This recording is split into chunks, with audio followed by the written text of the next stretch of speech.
एक बैन अवी ज़बान बन चुकी है और ज़मीन पर मौजूद हर शख्स, तकरीबन हर शख्स इंग्लिश लैंग्वेज को सीखना चाहता है। चाहे वो एक टीचर है, चाहे वो एक मैकेनिक है, चाहे वो एक पायलट है, चाहे वो एक इंजीनियर है, उसका पेशा या शोबा कुछ भी है, वो इंग्लिश लैंग्वेज सीखना चाहता है। इसके अलावा इंग्लिश लैंग्वेज आपकी ज़िंदगी के काफ़ी सारे हिस्सों में आपके लिए मुफीद साबित हो सकती है। मिसाल के तौर पर अगर आप किसी बैरून मुल्क जाना चाहते हैं तो आपको वहाँ के लोगों से बातचीत करने के लिए इंग्लिश लैंग्वेज पर महारत की ज़रूरत होगी। इसी तरह अक्सर औक़ात आपको अच्छी मुलाज़मत हासिल करने के लिए भी इंग्लिश लैंग्वेज की ज़रूरत पड़ सकती है। सो इंग्लिश लैंग्वेज आज के दौर में इतनी अहम बन चुकी है। You see what I try to convey to you. आपको मैंने क्या चीज़ सिखाने की कोशिश की है।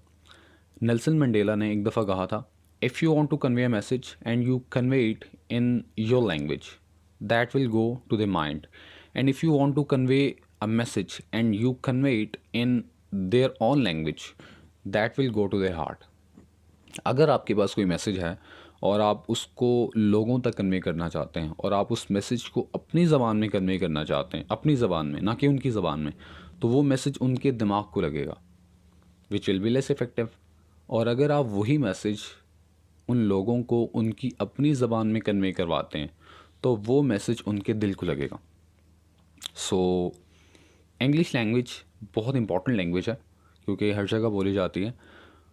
और जो सबसे बड़ी प्रॉब्लम है जिसकी वजह से काफ़ी सारे लोग इंग्लिश लैंग्वेज नहीं सीख पाते वो ये है कि इंग्लिश लैंग्वेज सीखने के लिए आए हुए लोगों को इंग्लिश लैंग्वेज में सिखाई जाती है, हालांकि यही लैंग्वेज उनको उनकी अपनी ज़बान में सिखाई जानी चाहिए। सो यहाँ पर मैंने बताने की कोशिश की है कि हमने इंग्लिश लैंग्वेज को सिखाने के लिए जो कि हम दो स्किल्स सिखा रहे हैं, राइटिंग और रीडिंग स्किल्स, इन दो स्किल्स को सिखाने के लिए लेक्चर्स में हमने जो मोड ऑफ़ कम्युनिकेशन रखा है वो मोस्टली हमने उर्दू लैंग्वेज रखी है और a bit mixer of English language भी रखा है।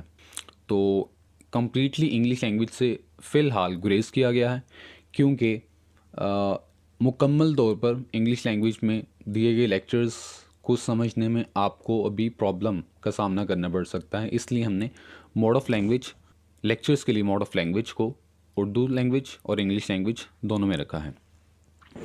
So welcome to this course. और जैसे कि आप सब जानते हैं कि इस कोर्स में आपको दो स्किल्स सिखाई जा रही हैं, राइटिंग स्किल्स और रीडिंग स्किल्स। अब मैं आपको इस कोर्स का पर्पस बता दूं। जो हमारा पर्पस है इस कोर्स का वो ये है कि हम यहाँ मौजूद लोगों को इन 3 मंथ्स में इतना काबिल करना चाहते हैं कि नंबर 1 वो अपने तौर पर कुछ भी लिख सकें। अब मैं ये नहीं कहूँगा कि आप कुछ भी लिखेंगे तो आपकी एक भी गलती नहीं होगी, गलतियाँ होंगी, लेकिन हमारी सबसे बड़ी कोशिश ये होगी कि जब आप लिखें तो उसमें कम से कम गलतियाँ हों। अभी बहुत सारे लोग ऐसे हैं कि वो एक टॉपिक पर जो कि उनको अगर दिया जाए तो उस पर कुछ भी नहीं लिख सकते। तो हमारा मेन पर्पस ये है by the end of this course कि जो हमारे स्टूडेंट्स हैं, जो हमारे सीखने वाले हैं, लर्नर्स हैं, वो इस कोर्स के आखिर तक अपने तौर पर किसी भी टॉपिक पर कुछ लिखना सीख सकें और एक अच्छे स्टाइल के साथ, एक अच्छे सेंटेंस स्ट्रक्चर के साथ और एक अच्छी ग्रामर के साथ और लीस्ट मिस्टेक्स के साथ। और दूसरा जो हमारा पर्पज़ है वो ये है कि इस कोर्स के अख्ताम तक हमारे जो लर्नर्स हैं वो किसी भी बुक को पढ़ सकें, क्योंकि ऐसा होता है कि बहुत सारे ऐसे लोग हैं जो कि रीडिंग करना चाहते हैं। For example they like book reading, उनको बुक रीडिंग पसंद है, और दे ऑल्सो लाइक नावल्स, उनको नावल्स भी पसंद है। तो they really wish to read them, उनकी ख्वाहिश होती है कि उन नावल्स को पढ़ें हों, लेकिन the hurdles that keep them from reading them, मतलब वो रुकावटें जो कि उन्हें वो पढ़ने रोके रखती हैं, वो ये हैं कि वोकेबलरी उनकी वहाँ पर उनकी इतनी आप कह लें अच्छी नहीं होती कि वो नॉवेल्स में दिए गए वर्ड्स का मीनिंग जान सकें। इसी तरह वहाँ पर नॉवेल्स में जो सेंटेंस स्ट्रक्चर्स यूज़ होते हैं वो काफ़ी मुश्किल होते हैं, लेंथी होते हैं, जो कि उनको समझ नहीं आते। उसके बाद उनकी कॉम्प्रिहेंशन स्किल्स भी वीक होती हैं। एक जो शॉर्ट सी स्टोरी है वो तो उनको समझ आ सकती है, लेकिन जो एक नावल है उसको कैसे कॉम्प्रिहेंड करना है तो वो स्किल्स अभी उनके पास नहीं है। तो हमारा पर्पज़, दूसरा पर्पज़ यही है कि by the end of this course, इस कोर्स के अख्ताम तक आप के अंदर कॉम्प्रीहेंशन स्किल्स, मतलब समझने की स्किल्स, और किसी भी नावल को पढ़ने की स्किल्स आप में इन्फ्यूज़ की जा सकें, ताकि आप कोई बुक रीड भी कर सकें और अपने तौर पर कुछ भी लिख भी सकें. So I have already told you कि we are teaching 3 skills in both skills. Number 1, reading में भी हम 3 स्किल्स सिखा रहे हैं. एक प्रोनाउंसिएशन, दूसरी कॉम्प्रिहेंशन स्किल्स, और तीसरी रीडिंग स्पीड. और राइटिंग में भी हम 3 चीज़ें सिखा रहे हैं, ग्रामर, सेंटेंस स्ट्रक्चर, और उसके बाद self writing. So here starts the lesson of today. English language, not only English language, even every language is composed of some science. Her language कुछ साइंस से बनी हुई है. फॉर एग्जाम्पल, अगर हम मैथमेटिक्स के बारे में बात करें तो, और अगर हम मैथमेटिक्स को एक लैंग्वेज के तौर पर लें विच इज़, तो वो 0 to 9 नंबर्स, उनके डिफरेंट कॉम्बिनेशंस बना हुआ है, लेकिन जो बेसिक साइंस है वो 0 to 9 है. इसी तरह अगर हम उर्दू लैंग्वेज की बात करें तो उसमें जो साइंस है वो अलिफ से अलिफ, बे, ते and so on up to बड़ी है. तो ये साइंस है उर्दू लैंग्वेज के. इसी तरह इंग्लिश लैंग्वेज के भी कुछ साइंस हैं, और वो कौन कौन से हैं? A, B, C and so on up to Z और Z. Now I have a question for you. Well, the question is that what do you think A is? A क्या होगा, अल्फ़ाबेट और letter? Okay, let me tell you. A क्या है, letter या alphabet? इसका decision बाद में करेंगे. सबसे पहले मैं आपको बता दूं अल्फ़ाबेट और लेटर क्या होता है. सो आई वाज टेलिंग यू कि किसी भी लैंग्वेज के जो साइंस होते हैं, जैसे इंग्लिश लैंग्वेज की जो साइंस है वो ए टू जेड और जी हैं. तो the set of signs of any language, the whole set of all the signs of any language is called an alphabet. मतलब किसी भी लैंग्वेज के जो भी साइंस हैं उन सब का एक मुकम्मल सेट, उस सेट को हम अल्फ़ाबेट कहेंगे. और उस सेट में, उस अल्फ़ाबेट में जो साइंस हैं उनको हम इंडिविजुअली एक एक करके लेटर्स कहेंगे. For example, if we talk about the signs of English language, A, B, C, D up to Z और जी, तो यहाँ पर ए से लेकर जेड तक एक कंप्लीट सेट है इंग्लिश लैंग्वेज के साइंस का. तो ये जो कंप्लीट सेट होगा, ये होल सेट होगा, इस पूरे सेट को हम अल्फ़ाबेट का नेम देंगे. और अगर हम इन साइंस के बारे में इंडिविजुअली बात करें, फॉर एग्ज़ाम्पल बी के बारे अगर हम बात करें तो बी एक साइन है और उसको हम इंडिविजुअली लेटर कहेंगे. इसी तरह सी भी एक साइन है, उसको भी हम लेटर कहेंगे. ए से लेकर डी तक भी साइंस हैं, वो भी लेटर्स हैं. ए से लेकर वाई तक भी साइंस हैं, वो भी लेटर्स हैं. लेकिन ए टू जेड वो एक अल्फ़ाबेट बन जाता है, क्योंकि वो कंप्लीट सेट बन जाता है. So well, you got the answer now. A is a letter, not an alphabet. अब जो साइंस है उनकी प्रोनाउंसिएशंस मैं आपको बता दूं. A, B, C, D, E, F, G, H, not H, H, I, J, K, L, M, N, O, P, Q, R, S, T, U, V, W, X, Y, Z और Z. जो last letter है English alphabet का, उसको 2 तरीके से pronounce किया जाता है, जेड और जी. अब जो है स्कूल्स में इसको जी के साथ सिखाया जा रहा है. तो बहुत सारे लोग ये सोचते हैं कि जेड शायद गलत है, ये जेड को पढ़ना वो ऑकवर्ड फील करते हैं. तो जेड बोलना बिल्कुल ठीक है, क्योंकि जो जेड है वो ब्रिटिश इंग्लिश में बोला जाता है, और जो जी है वो अमेरिकन इंग्लिश में इसको प्रोनाउंस किया जाता है. तो both pronunciations are correct. And one more important thing is that every language has only one alphabet. हर लैंग्वेज का अल्फ़ाबेट सिर्फ एक ही होगा. आप ये कभी नहीं कह सकते English alphabets, not English alphabets, but English alphabets गलत होगा, उर्दू अल्फ़ाबेट्स भी गलत होगा, क्योंकि अल्फ़ाबेट तो एक सेट का नेम है, तमाम साइंस के सेट का. तो अल्फ़ाबेट एक ही होगा हर लैंग्वेज का, उसमें लेटर्स ज़्यादा हो सकते हैं.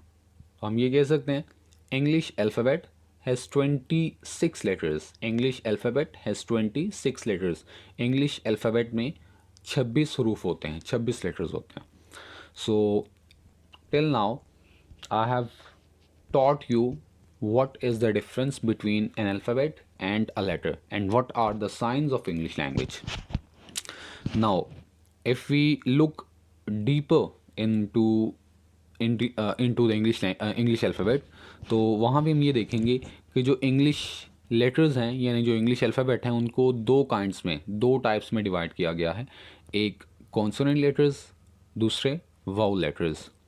अब कॉन्सोनेंट लेटर्स और वाउल लेटर्स कौन कौन से हैं आप सब जानते हैं इसके बारे में। वाउल लेटर्स कौन कौन से हैं? A, E, I, O and you. और जो कॉन्सोनेंट लेटर्स हैं वो ए, ई, आई, ओ, यू के अलावा other than A, E, I, O, U all letters are consonant letters. Now one more question to you is that why the letters A, E, I, O, U are called vowel letters and why the letters other than A, E, I, O, U are called consonant letters. Let me explain it in simple words. A, E, I, O, U in letters को vowel letters क्यों कहा जाता है? इनको हम consonant क्यों नहीं कह सकते? और जो बाकी लेटर्स हैं A, E, I, O, U के अलावा 21 लेटर्स हैं like B, C, D, F, इन लेटर्स को कॉन्सोनेंट लेटर्स क्यों कहा जाता है? इनको हम वाउल क्यों नहीं कह सकते? You may think for a minute. Well, I think you are stuck. Let me help you.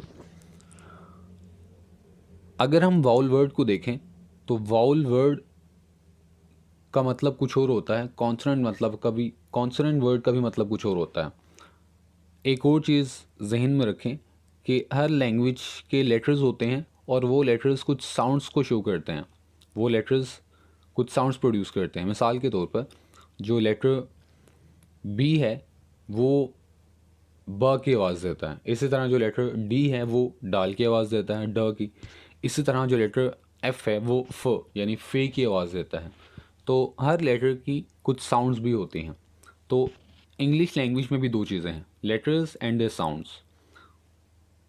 अब वाउल वर्ड साउंड भी है, वाउल लेटर्स भी हैं और वाउल साउंड्स भी हैं, और कॉन्सोनेंट लेटर्स भी हैं और कॉन्सोनेंट साउंड्स भी हैं। वाउल वर्ड ऐसी साउंड को शो करता है जिसको पैदा करते हुए एयर स्ट्रीम यानी हवा के बहाव में, जो कि आपके लंग्स से आती है और या तो ओरल कैविटी मुंह के थ्रू बाहर निकलती है, नेज़ल कैविटी या नाक के थ्रू बाहर निकलती है नॉस्ट्रिल से। तो अगर तो उस हवा के पैसेज में ज़रा भी किसी भी किस्म की रुकावट नहीं आती, फिर ऐसी साउंड जिसको प्रोड्यूस करते वक्त एयर के पैसेज में किसी भी किस्म की रुकावट ना आए, उस साउंड को हम वाउल साउंड कहते हैं। और चूंकि ए, ई, आई, ओ, यू को प्रोनाउंस करते वक्त आपकी टंग किसी भी पार्ट से टच नहीं करती, माउथ के कहीं पर भी टच नहीं करती, और एयर जो है वो बड़ी फ्रीली और इजीली लंग से उठकर ओरल कैविटी से बाहर आ जाती है। आप प्रोनाउंस करके देख सकते हैं A, E, I, O, U. Your tongue will not touch any part of your mouth, आपकी टंग कहीं पर भी टच नहीं करेगी, तो एयर फ्रीली बाहर आ गई। इसलिए ए, ई, आई, ओ, यू को हम वाउल लेटर्स कहते हैं, क्योंकि वाउल का मतलब होता है ऐसे साउंड्स जिनको प्रोड्यूस करते वक्त एयर के पैसेज में कोई रुकावट ना आए। और चूंकि ए, ई, आई, ओ, यू को प्रोनाउंस करते वक्त एयर के पैसेज में कोई भी रुकावट नहीं आई, इसलिए ए, E, I, O, you letters को हम वाउल लेटर्स कहते हैं। और इसी तरह इसके बरक्स अगर हम कॉन्सोनेंट लेटर्स को देखें तो कॉन्सोनेंट साउंड ऐसे साउंड को कहते हैं जिसको प्रोड्यूस करते वक्त एयर के पैसेज में किसी ना किसी किस्म की रुकावट ज़रूर आए। अब मिसाल के तौर पर अगर आप बी प्रोनाउंस करते हैं बी, तो उसको प्रोनाउंस करते वक्त आपके लिप्स क्लोज हो जाते हैं और जो हवा का पैसेज, हवा का जो बहाव है वो रुक जाता है। इसी तरह अगर आप डी प्रोनाउंस करते हैं तो जो आपकी टंग है वो ऊपर वाले पैलेट यानी ऊपर वाले तालू के साथ टच करती है, तो दोबारा हवा का पैसेज में रुकावट आ गई। एस प्रोनाउंस करते हैं तो तब भी हवा के पैसेज में रुकावट आती है। तो अब चूंकि ए, ई, आई, यू के अलावा आप किसी भी लेटर को प्रोनाउंस करके देख लें तो आपकी टंग या तो किसी पार्ट के साथ टच करेगी, या एयर के पैसेज तंग हो जाएगा, या एयर के पैसेज में थोड़ी सी फ्रिक्शन आ जाएगी। जैसे एस, एफ, तो एयर के पैसेज में किसी न किसी किस्म की तंगी या रुकावट या रिस्ट्रिक्शन से आ रही है। तो इसलिए चूंकि ए, ई, आई, यू के अलावा जितने भी लेटर्स हैं उनको प्रोनाउंस करते वक्त एयर की पैसेज में रुकावट या हाफ आपके लिए ऑब्स्ट्रक्शन, रुकावट या तंगी आती है, इसलिए बाकी तमाम लेटर्स को हम कॉन्सोनेंट लेटर्स के नाम से जानते हैं. So A E I O U are called vowel letters and the letters other than A, E, I, O, U are called consonant letters. So now you got the reason why they are called vowel letters and they are called consonant letters. So that was all about the lesson of today. We'll see you inshallah in the next lectures from Monday to Thursday. Till then, Allah Hafiz.